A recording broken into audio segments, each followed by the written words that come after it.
Hello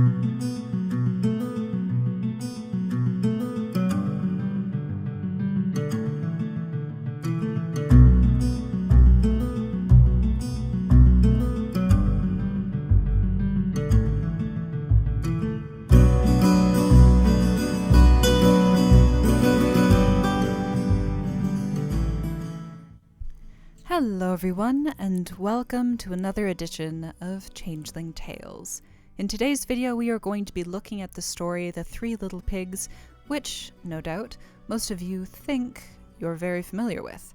But let me tell you, this story has changed a lot over the past 100 or so years, even in my own lifetime. When I was a kid, spoiler alert, the pigs, or at least some of them, were devoured. But nowadays, you don't hear that version anymore. So I'm going to talk a little bit about how the story has changed over, 100 years or so, and why it's changed along with our society. So, looking even at my own lifetime, why that changed, I think it's because parents more and more are becoming very overprotective, or just protective, depending on what you think, of their children, and don't want to expose them to violence too early. Now, I would say that this is in large part a result of how fairy tales have really been changing in terms of what purpose they serve to society. Nowadays, they act very much so as a kind of escape.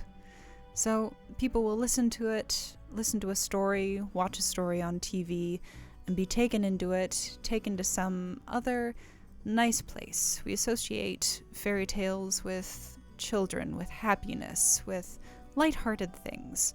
Whereas back in the day, and when I say back in the day, I mean 50 to 100,000, however long years ago, forever basically, they were meant to teach us a lesson.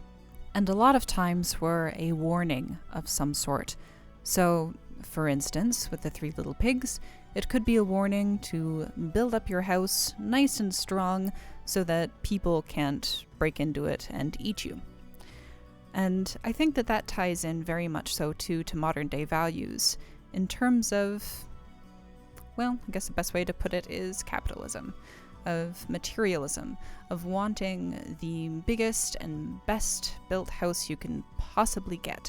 That's something that you see a lot in our society, is the desire to have more and to be able to show it off. So I think that the modern day version of the Three Little Pigs definitely reflects that more materialistic vibe.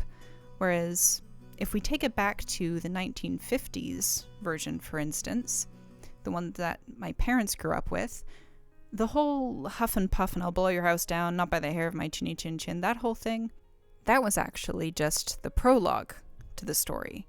The main heart of the story was actually what came after, a battle of wits between the third pig and the wolf. Now, in my opinion, this made the story much more interesting. But it is a tradition, I guess you could say, of an older time that eventually fell away. And when I say a tradition, I mean the whole battle of wits thing. It's something that, as you will see, was very, very popular in fairy tales all through the turn of the century, 1800s to 1900s, I mean.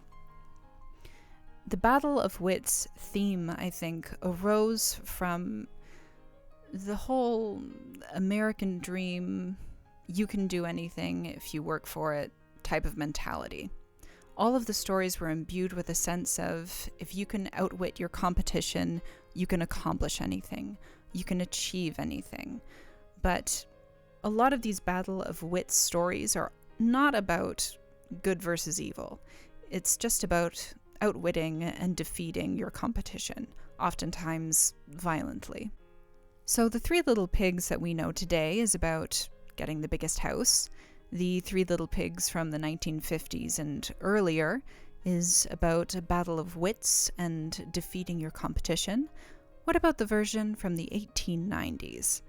Well, being that I'm about to read it, I won't spoil it too much for you, but I will say that it comes across more as a moral story, as a way of not letting your flaws defeat you, yourself, in your pursuits.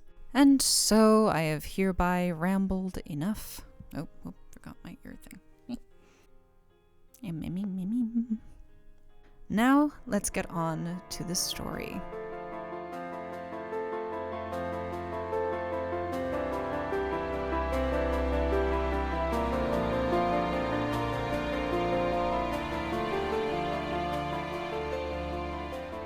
The Three Little Pigs. There was once upon a time a pig who lived with her 3 children on a large, comfortable, old-fashioned farmyard. The eldest of the little pigs was called Brownie, the second Whitey, and the youngest and best-looking Blackie. Now, Brownie was a very dirty little pig, and I am sorry to say spent most of his time rolling and wallowing about in the mud.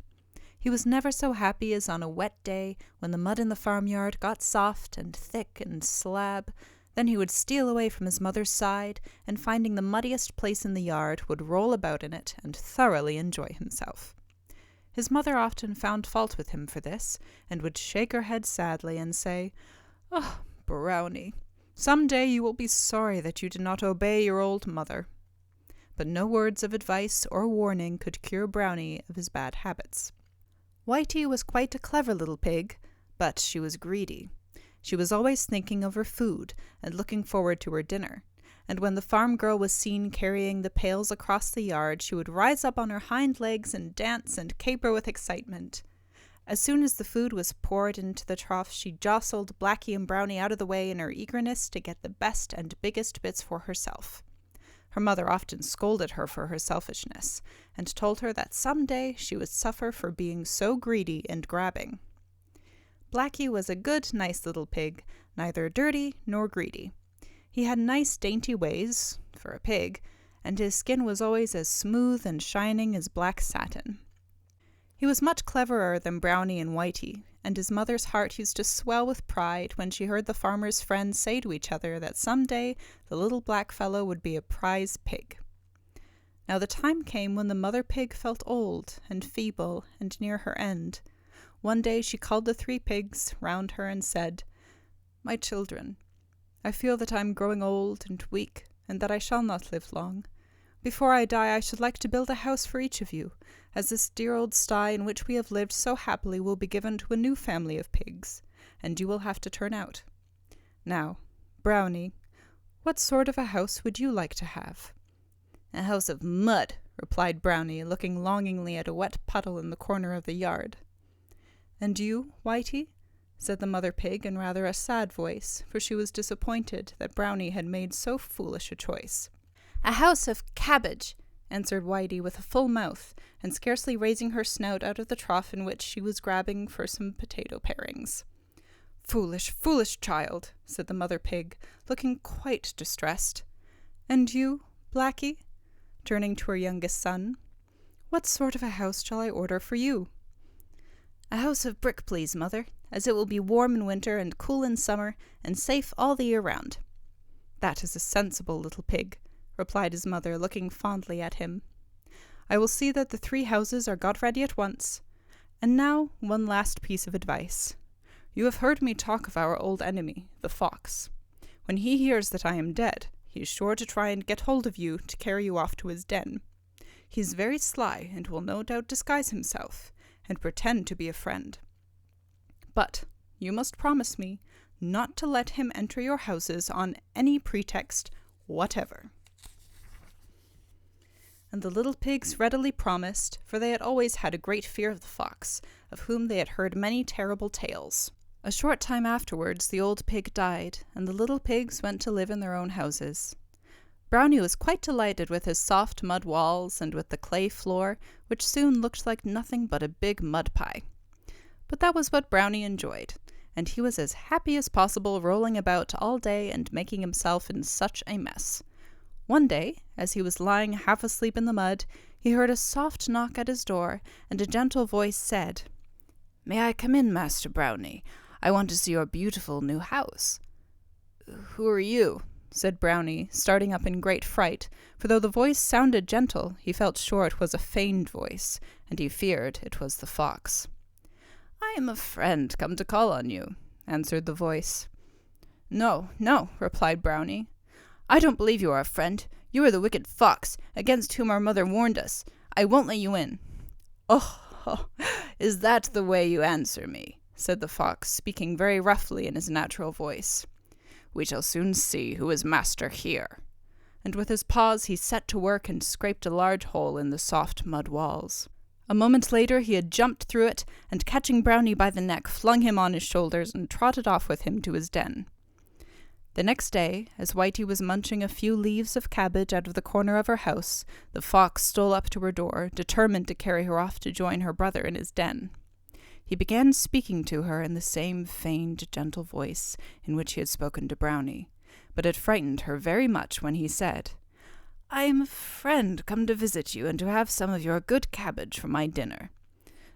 "Please don't touch it," cried Whitey in great distress. "The cabbages are the walls of my house, and if you eat them you will make a hole, and the wind and rain will come in and give me a cold. Do go away. I am sure you are not a friend, but our wicked enemy, the fox." And poor Whitey began to whine and to whimper, and to wish that she had not been such a greedy little pig, and had chosen a more solid material than cabbages for her house. But it was too late now, and in another minute the fox had eaten his way through the cabbage walls, and had caught the trembling, shivering Whitey, and carried her off to his den. The next day the fox started off for Blackie's house, because he had made up his mind that he would get the 3 little pigs together in his den, and then kill them, and invite all his friends to a feast. But when he reached the brick house, he found that the door was bolted and barred, so in his sly manner he began, "Do let me in, dear Blackie. I have brought you a present of some eggs that I picked up in a farmyard on my way here." "No, no, Master Fox," replied Blackie. "I am not going to open my door to you. I know your cunning ways. You have carried off poor Brownie and Whitey, but you are not going to get me." At this, the fox was so angry that he dashed with all his force against the wall and tried to knock it down. But it was too strong and well built. And though the fox scraped and tore at the bricks with his paws, he only hurt himself, and at last he had to give it up and limp away with his 4 paws all bleeding and sore. "Never mind," he cried angrily as he went off. "I'll catch you another day, see if I don't, and won't I grind your bones to powder when I have got you in my den." And he snarled fiercely and showed his teeth. Next day, Blackie had to go into the neighboring town to do some marketing and to buy a big kettle. As he was walking home with it slung over his shoulder, he heard a sound of steps stealthily creeping after him. For a moment his heart stood still with fear, and then a happy thought came to him. He had just reached the top of a hill, and could see his own little house nestling at the foot of it among the trees. In a moment he had snatched the lid off the kettle and had jumped in himself. Coiling himself round, he lay quite snug in the bottom of the kettle, while with his foreleg he managed to put the lid on so that he was entirely hidden. With a little kick from the inside, he started the kettle off, and down the hill it rolled full tilt. And when the fox came up, all that he saw was a large black kettle spinning over the ground at a great pace. Very much disappointed, he was just going to turn away, when he saw the kettle stop close to the little brick house, and in a moment later Blackie jumped out of it and escaped with the kettle into the house, when he barred and bolted the door, and put the shutter up over the window. "Oh!" exclaimed the fox to himself. "You think you will escape me that way, do you? We shall soon see about that, my friend." And very quietly and stealthily he prowled round the house looking for some way to climb onto the roof. In the meantime, Blackie had filled the kettle with water, and having put it on the fire, sat down quietly waiting for it to boil. Just as the kettle was beginning to sing, and steam to come out of the spout, he heard a sound like a soft, muffled step, patter, patter, patter overhead, and the next moment the fox's head and 4 paws were seen coming down the chimney. But Blackie very wisely had not put the lid on the kettle, and with a yelp of pain the fox fell into the boiling water, and before he could escape Blackie had popped the lid on, and the fox was scalded to death. As soon as he was sure that their wicked enemy was really dead, and could do them no further harm, Blackie started off to rescue Brownie and Whitey. As he approached the den, he heard piteous grunts and squeals from his poor little brother and sister, who lived in constant terror of the fox killing and eating them. But when they saw Blackie appear at the entrance to the den, their joy knew no bounds.